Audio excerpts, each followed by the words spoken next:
Glória a Deus, meus irmãos. Glorifica a Deus por mais essa oportunidade que tem nos dado aqui.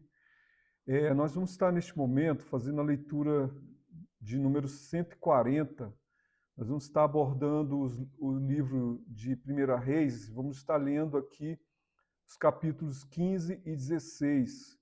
No Novo Testamento, nós vamos estar falando sobre Atos 11. E também nos livros de sabedoria, vamos estar em Salmo 102, dando continuidade nesse salmo, lendo aqui os versículos 11 a 20. Então, meu nome é Rogério e eu quero começar com oração neste momento. Ó Deus amado, te agradeço, Pai, por essa oportunidade que o Senhor tem nos dado, que o Senhor venha nos fortalecer, nos abençoar nesse propósito. Que o Senhor abençoe tanto os professores quanto aqueles que estão participando, Senhor, dessa leitura. Em nome de Jesus, nos abençoe, nos fortaleça e nos dê a tua graça e tua bondade, em nome de Jesus. Então, meus irmãos, aqui no texto de 1 Reis 15 e 16, nós vamos estar falando já de um período em que o reino de Israel já estava dividido. No capítulo 15, ele sempre vai estar fazendo um paralelo entre os reinos, quem estava reinando aqui em Judá e quem estava reinando ali em Israel. Então, o livro, né, de Reis, aqui no capítulo 15, vai estar abordando principalmente os reis de Judá. Mas, ao mesmo tempo, ele vai fazendo um paralelo para mostrar quem também estava reinando ali em Israel. E eles eram reinos que se tornaram rivais, se competiam entre si, guerreavam entre si, e se opunham frequentemente. Então, a gente poderia estar começando aqui mostrando, né, um paralelo entre esses reinos, né? Então, a gente teria aqui então, esse resumo, né, que nós teríamos aqui o reino de Saul, tem essa linha do tempo, que foi sucedido por Davi e por Salomão, então. Então, vendo a morte de Salomão, houve a divisão, né, do reino. Então, em Judá ficou Reoboão, ou Roboão, e em Israel ficou Jeroboão. E aqui, no momento em que nós estamos falando aqui no capítulo 15, vai estar abordando principalmente aqui sobre Abias, Asa, e chega a falar de Josafá. Mas aí ele ainda cita, né, Baasa, e no capítulo 16 ele vai estar falando principalmente dessa sucessão muito rápida aqui, né, em que você tem Baasa, Nadab, Baasa, Ela, Zinri, Tibni, Onri e Acabe. Então, é importante a gente ter essa ideia porque à medida que eles estão reinando, no caso, como esse foco está em Judá, aqui no capítulo 15, vai estar o reino ainda no poder de Jeroboão, né? Então nós vamos estar abordando isso e é bom a gente ter essa visão, né? Lançar a mão dessas mapas, né? Para podermos ter uma compreensão melhor. Então aqui no capítulo 15, nós vamos estar falando sobre o reino de Abias. Então, vai estar fazendo sempre esse paralelo entre quem estava reinando na parte sul e, ao mesmo tempo, quem estava reinando na parte norte, né? Então, no reinado de Abias, ali em Judá, ainda estava reinando ali em Israel Jeroboão, que ele foi um rei que, na divisão do reino ali com o filho de Salomão, Roboão, ele se afastou, Jeroboão se afastou completamente das práticas do, do templo, né? Ele estabeleceu novos sacerdotes que não tinham nenhuma linhagem com Levi, e ele coloca dois ídolos para que as pessoas não tivessem que ir lá para Jerusalém. O medo dele, Jeroboão, era que as pessoas fossem lá cultuar a Deus e ali ele se juntasse novamente com Judá e ele perdesse o seu reinado.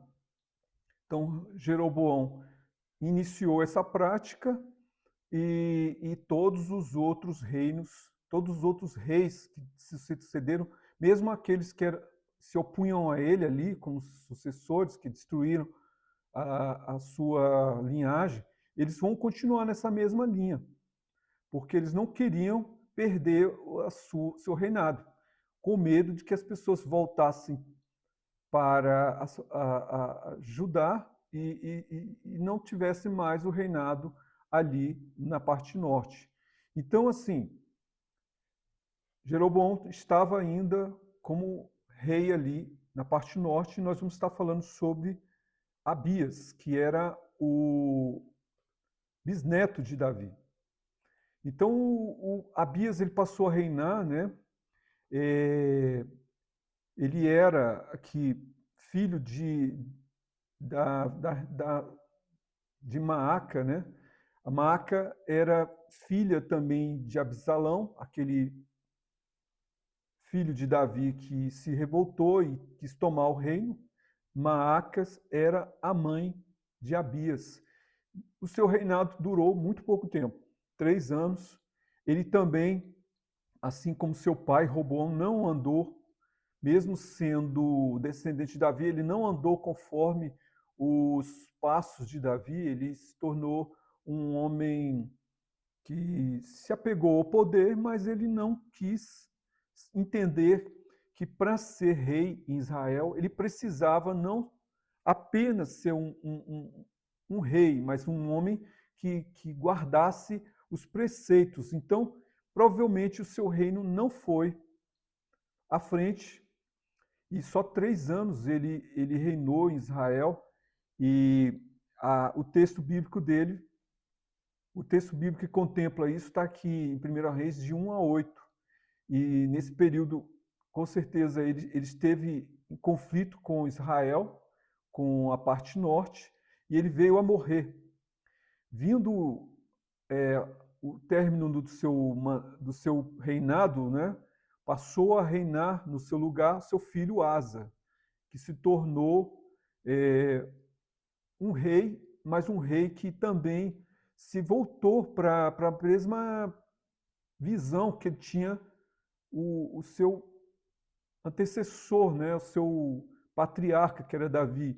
Então, Asa foi um rei que produziu um retorno do povo para o culto ao Senhor, valorizando ali novamente o sacerdócio, removendo as práticas que desagradavam a Deus, os prostitutos culturais, também chamados sodomitas. Ele tirou a própria avó, né, Maaca, que era a rainha mãe, por conta dela ter levantado ali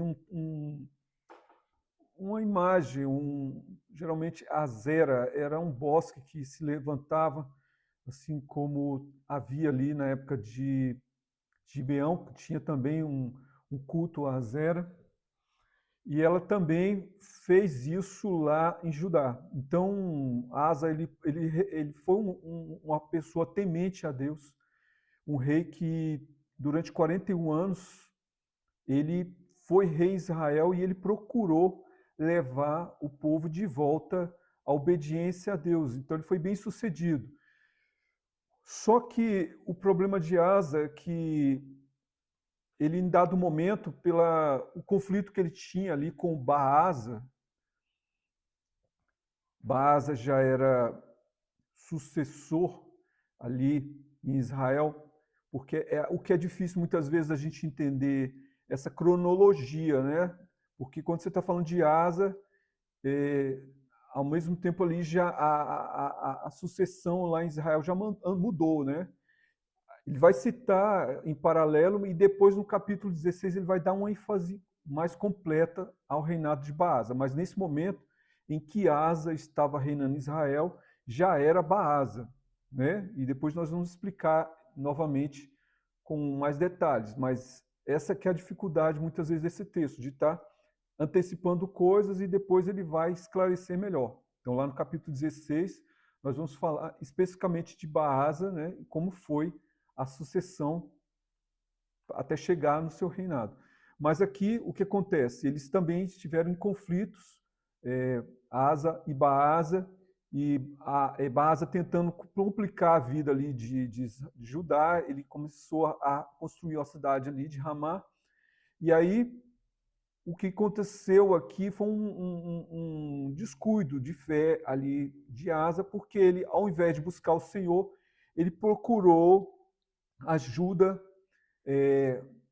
de outro reino, e ele levou os bens ali, os tesouros lá do templo, pegou tudo que ele tinha de valor e levou para Ben-Hadad, para que ele quebrasse seu pacto com o rei de Israel, o reino do norte.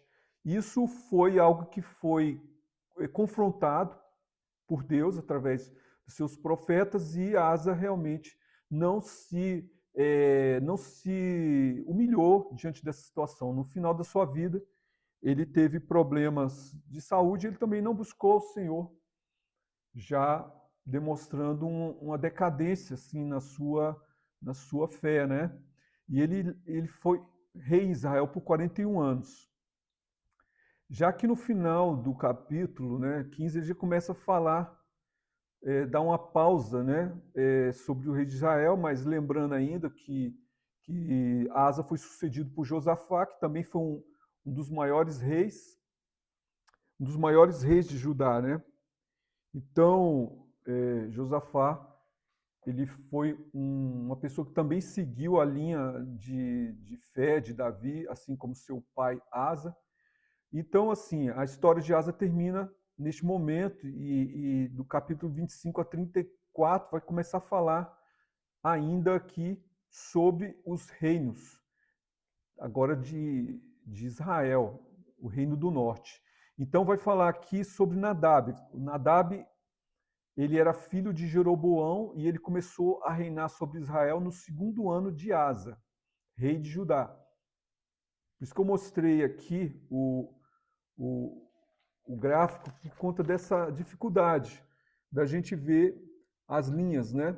Enquanto um estava reinando, já mudou de reino. Às vezes, durante um reinado mais longo, você vai ter várias sucessões num outro reino. Então, Nadab era filho de Jeroboão. Agora nós estamos enfocando no reino do norte. Nadab, filho de Jeroboão, ele sucede seu pai. Jeroboão, como já falamos, foi um rei ímpio, que levou o povo a se afastar de Deus. Nadab não mudou nada, porque o interesse dele era continuar rei, de forma que ele não ia tentar nenhuma reforma de levar as pessoas a buscarem cultuar a Deus lá em Jerusalém. Ele estaria colocando em risco, na sua visão, o seu próprio reinado. Então ele só reinou por pouco tempo, né? Então no capítulo 25, do versículo 25 a 26 vai falar sobre Nadab. Começou a reinar sobre Israel no segundo ano de Asa, rei de Judá, e reinou sobre Israel 2 anos, menos do que Abias. E fez o que era mal aos olhos do Senhor, andando no caminho de seu pai e no pecado que fizera Israel pecar, que foi colocar 2 ídolos ali, para que as pessoas adorassem esses ídolos e não fossem a Jerusalém cultuar ao Deus de Israel. Então, ele foi um período curto, e logo ocorre o momento da sucessão dele. Então, essa sucessão no reino de norte, né, de Israel, vai ser melhor tratada aqui no capítulo 16. Então, no capítulo 16,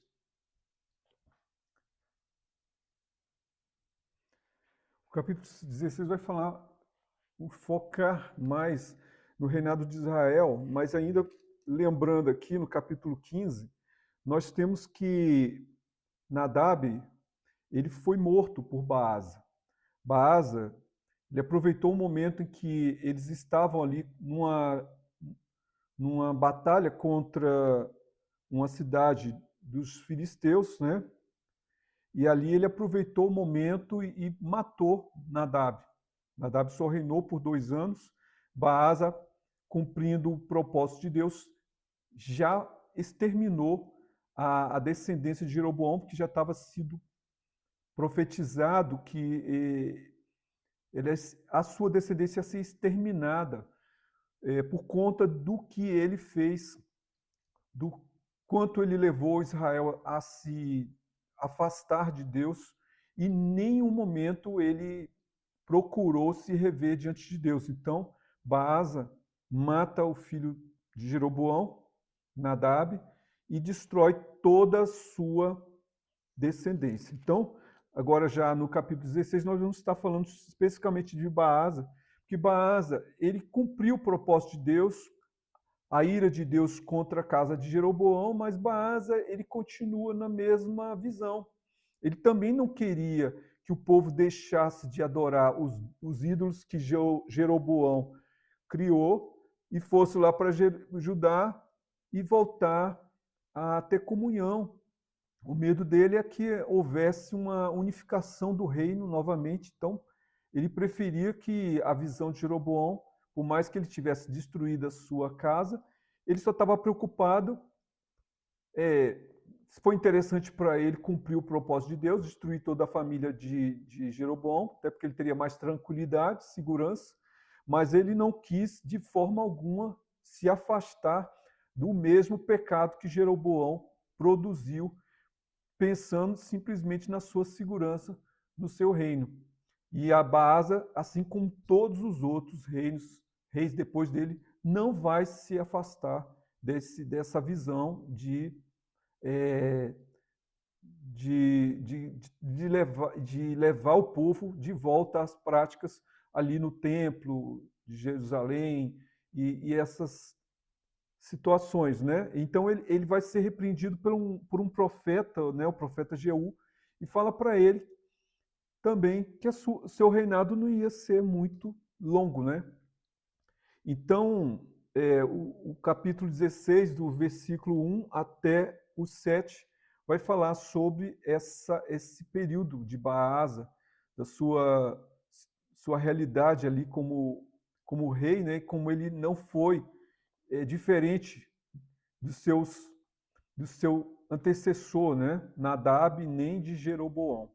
Então, ele veio a morrer, ele reinou, aqui vamos ler aqui no capítulo 2, porquanto a questão foi o Jeú, né, primeiramente, que foi repreender, né? Então, no capítulo 16, versículo 2, vai dizer: porquanto te levantei do pó e te pus por chefe sobre o meu povo Israel, e andastes no caminho de Jeroboão. E ele vem a morrer, né? Seu filho Elá, mais certo, veio a sucedê-lo, né? E assim como os outros reis, ele também durou pouco tempo, porque ele andou nos caminhos de seu pai, né? Então Elá, filho de Baasa, reinou apenas 2 anos. Enquanto estava embriagado, foi assassinado por Zimri, um dos seus oficiais. Então a gente vê a situação crítica, né, que estava ali em Israel.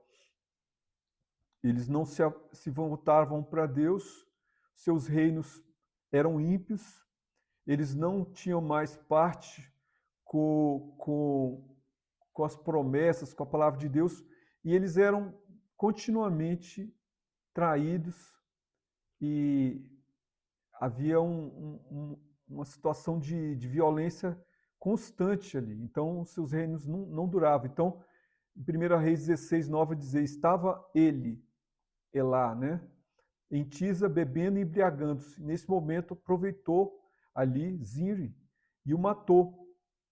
E ali Zimri usurpou o reino e se tornou rei no lugar de Elá, o filho de Baasa. Então, houve essa usurpação do poder, né? Mas Zimri, ele não foi aceito assim pela maioria. Então, o povo, eles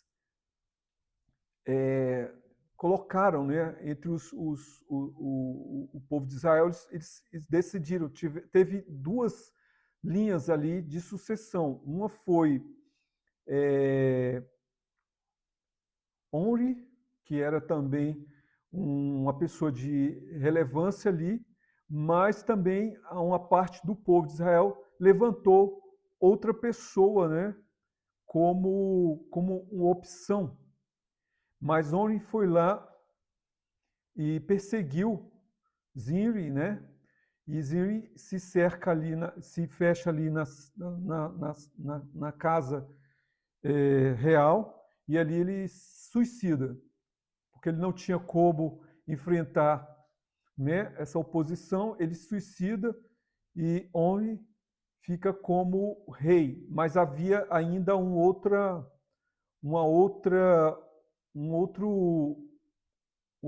pessoa, né, que também estava disputando ali o reinado. Não foi uma sucessão tranquila, né? Então ele teve que derrotar essa outra.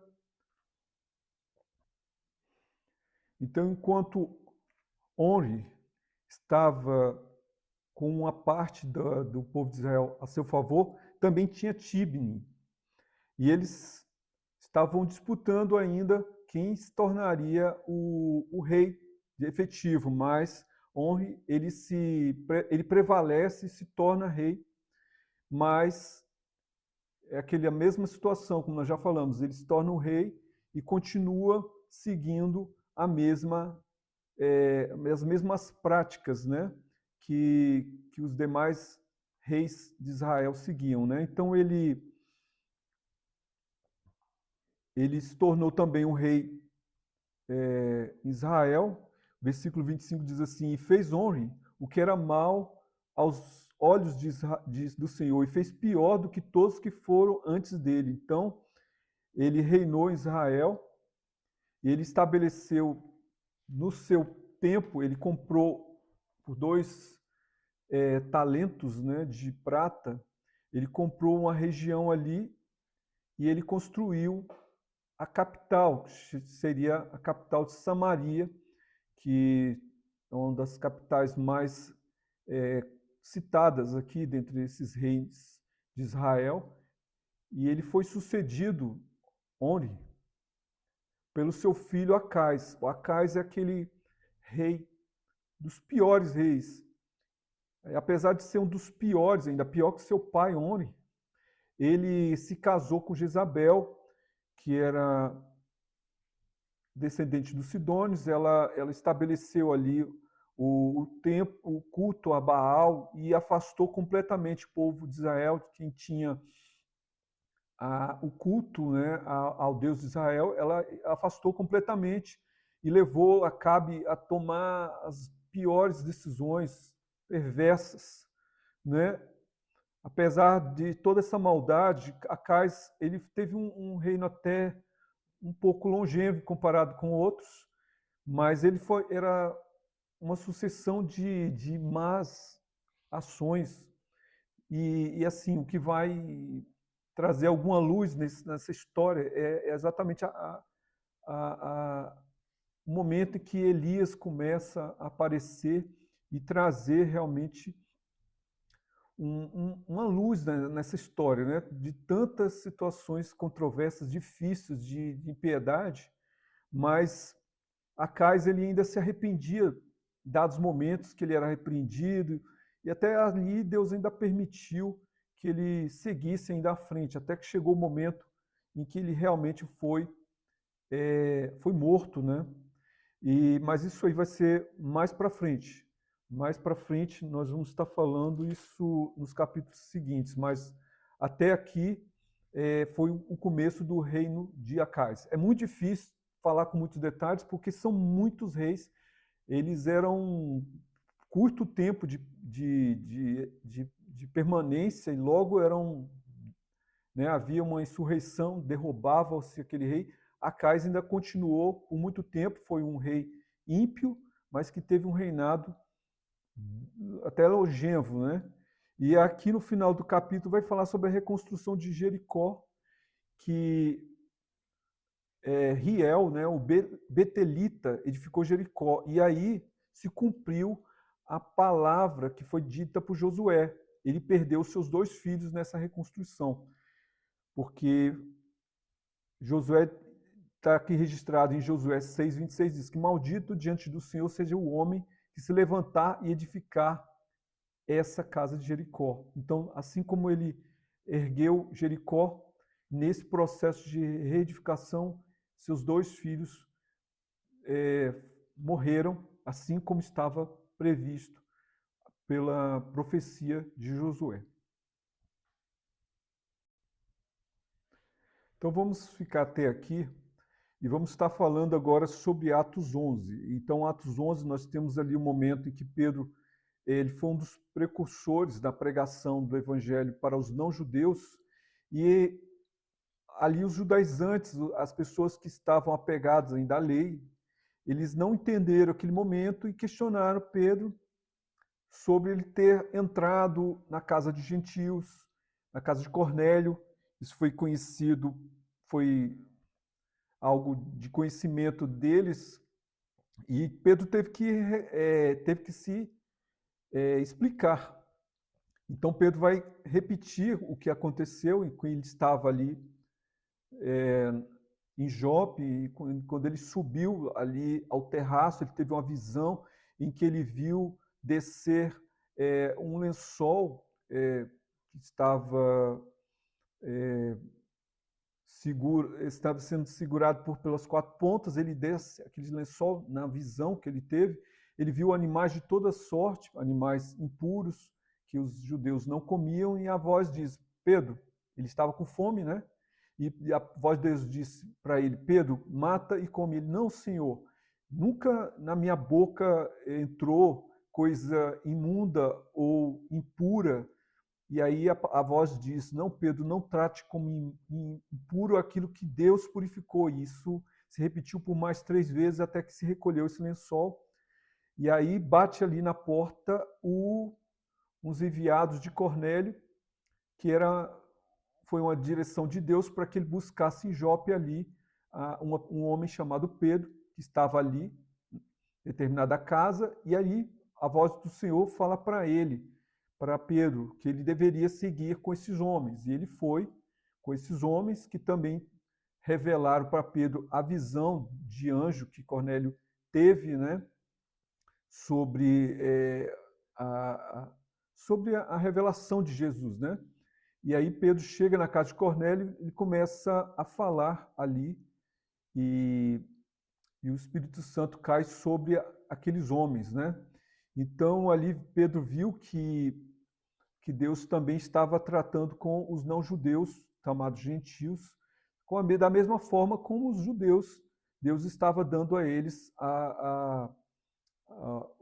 as promessas também, que estavam antes só aos judeus, mas agora os gentios também estavam sendo alcançados. Então ele estava tendo a compreensão de que o evangelho não era restrito apenas aos judeus, estava alcançando também os não-judeus. E ali então os judaizantes, vendo aquela explicação de Pedro, se conformam, né? E entendem que Deus estava ampliando o alcance do evangelho aos não-gentios, né? E aí nós vamos ter agora um trecho, né, de Atos, em que vai estar falando sobre o crescimento da igreja de Antioquia. Então, com a perseguição de Estevão, o primeiro mártir, né, os cristãos foram dispersos, e muitos chegaram a Antioquia e começaram a anunciar o evangelho aos gregos, e ali cresceu bastante aquela comunidade ali em Antioquia, né? E o versículo 21 diz assim, de Atos 11, e a mão do Senhor era com eles, e grande número creu e se converteu ao Senhor. Então ali Barnabé, ele foi enviado a Antioquia, né, por conta desse avivamento ali naquela cidade, e ali Barnabé, estando em Antioquia, ele vai procurar depois, logo em seguida, aqui está em Atos 11, 25 a 26, vai falar que ele foi buscar Saulo para contribuir com ele ali, nesse ministério ali em Antioquia. Então, Barnabé vai buscar Saulo, né, em Tarso, a cidade natural de Paulo, ele estava lá, para ajudá-lo no ensino da igreja. Versículo 26 de Atos 11 diz assim: sucedeu que todo um ano se reuniram naquela igreja e ensinaram muita gente. Então ali Paulo, que estava ainda meio que apagado no seu ministério, estava ali de volta à sua cidade, foi levado por Barnabé a Antioquia, e a Antioquia se tornou um centro de pregação do evangelho muito conhecido, né? E no versículo 26 vai dizer que em Antioquia foram os discípulos pela primeira vez chamados cristãos, né? Então, também aqui em Atos 11 vai falar sobre a oferta aos necessitados. Então, o profeta Ágabo, ele também veio a Antioquia e ali ele profetizou falando sobre a vinda, né, de uma fome, né?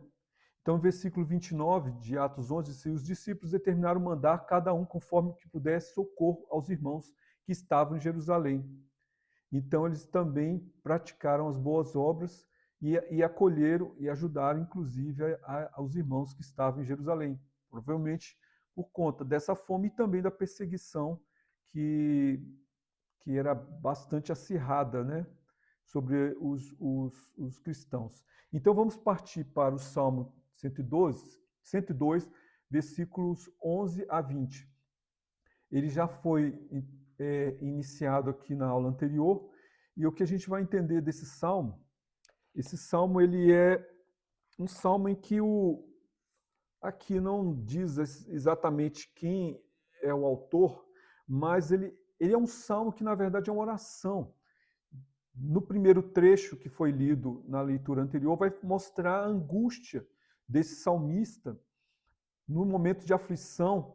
Ele se compara até mesmo a animais da natureza normal, né? Como o pelicano, né? No deserto. Ele se compara ao passarinho solitário nos telhados.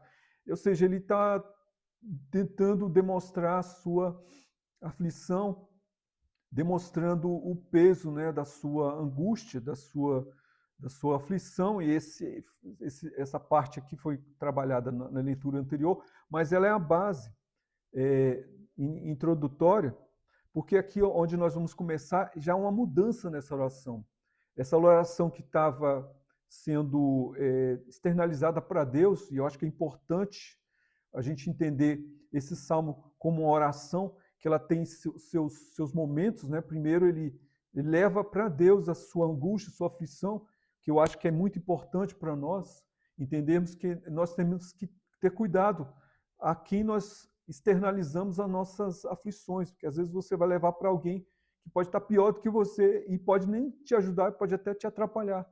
Mas aqui o salmista está, nesse primeiro trecho do salmo, falando sobre as suas aflições, que ele externaliza para Deus, mostra para Deus a sua dor, né? Como Paulo diz, não estejais ansiosos por coisa alguma, mas as vossas petições sejam conhecidas diante de Deus através de súplicas, orações e ações de graça. Então ele estava aqui mostrando para nós o caminho realmente de externalizar para Deus a sua dor, né? E é Deus quem pode nos trazer refúgio. E aí no trecho que nós vamos estar enfocando agora, de 11 a 20 do Salmo 102, ele já está com uma visão diferente. Ele já está no momento em que ele começa a reconhecer a Deus na sua solução. A solução dessa externalização da sua dor, da sua aflição, ele já começa a ver a solução que Deus já estava dando. Então, no versículo 12 diz, versículo 11 ainda está falando, como a sombra que declina, assim são os meus dias, e eu vou secando como a relva. Mas no versículo 12 ele já começa a ter esperança.